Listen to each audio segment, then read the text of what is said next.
जयकारा शेरावाली जी दा बोल साचे दरबार की जय। आप सभी को जय माता दी, जय भोलेनाथ। माँ के पवित्र पावन चैत्र के नवरात्रे चल रहे हैं, नया साल शुरू हो गया है। आप सभी को ढेरों शुभकामनाएं। मैं कहना चाहती हूँ कि तृतीय नवरात्रों की जो मैंने कथा सुनाई है, माँ का तृतीय रूप की मैंने चर्चा की, पर मैं आपको बताना चाहती हूँ कि चंद्र घंटा नाम माँ का कब रखा गया और माँ का इसका क्या उद्देश्य है। जब माँ का विवाह भोलेनाथ के साथ हो गया है, अभी संसार में इंद्र भगवान यानी देवता और दूसरी ओर असुर सेना ने इंद्र देव के आसन पर कब्जा किया और सभी देवताओं को धरती पर भ्रमण करने के लिए छोड़ दिया। असुर सेना ने स्वर्ग लोक पर अपना कब्जा कर लिया। ऐसे में इंद्र देव और बाकी सभी देवता भोलेनाथ और माँ पार्वती के समक्ष आए और अपने आप को बचाने की गुहार लगाने लगे। माँ पार्वती क्योंकि माँ स्वरूप शक्ति है, माँ अपार करुणामयी है, ऐसे में ब्रह्मा, विष्णु और महेश जब तीनों इस पर चर्चा कर रहे हैं कि असुरों को स्वर्ग लोक से कैसे बाहर निकाला जा सके, तो इसी बीच माँ आसन से उठकर इन तीनों के समक्ष आकर खड़ी हो जाती हैं और कहा कि आप ब्रह्मा हैं, आप विष्णु हैं और आप महेश हैं। आप तीनों ने ब्रह्मांड को बनाया, रचाया, उस आप ही पालन करता है और आप ही मोक्ष दिला सकते हैं, तो आप इतने भयमुक्त क्यों हो रहे हैं। तो उन्होंने कहा कि ये जो राक्षस है ये महिषासुर है और इसे ऐसा वरदान मिला है कि जिससे हम तीनों इसकी मृत्यु नहीं करा सकते। इसकी मृत्यु किसी स्त्री के हाथों ही हो सकती है।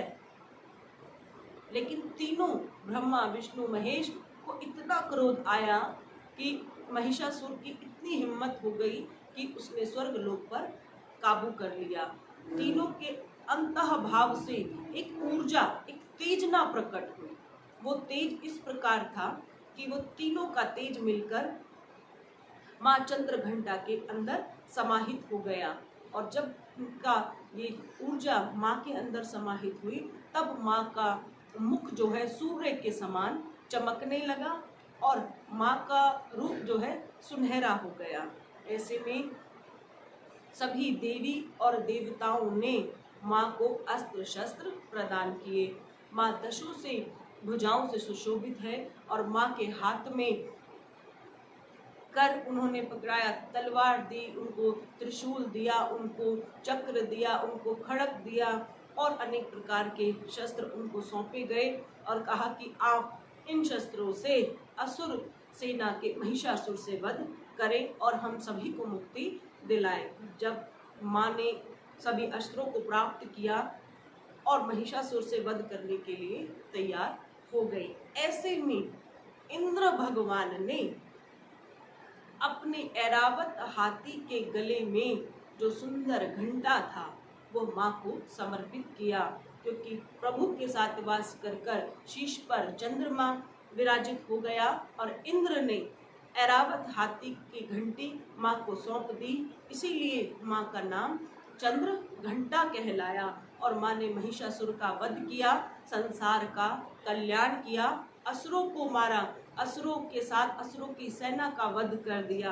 कितने दानव उसमें मारे गए और सृष्टि का माँ ने कल्याण किया। माँ ने हर रूप सृष्टि को बचाने के लिए किया है और माँ करुणामयी है। माँ अपने बच्चों को बचाने के लिए किसी को मार सकती हैं, दानव प्रवृत्ति को खत्म कर सकती हैं। माँ करुणामयी है और अपनी जगत जननी माँ को मेरा कोटि कोटि नमन है। माँ चंद्र घंटा के रूप को आप सभी स्वीकार करें और इनकी आराधना कर आप अपने जीवन के महिष का अंत करें। कह दो जय माता दी। जय कराई शेरावाली जी दा बोल साचे दरबार की जय हो।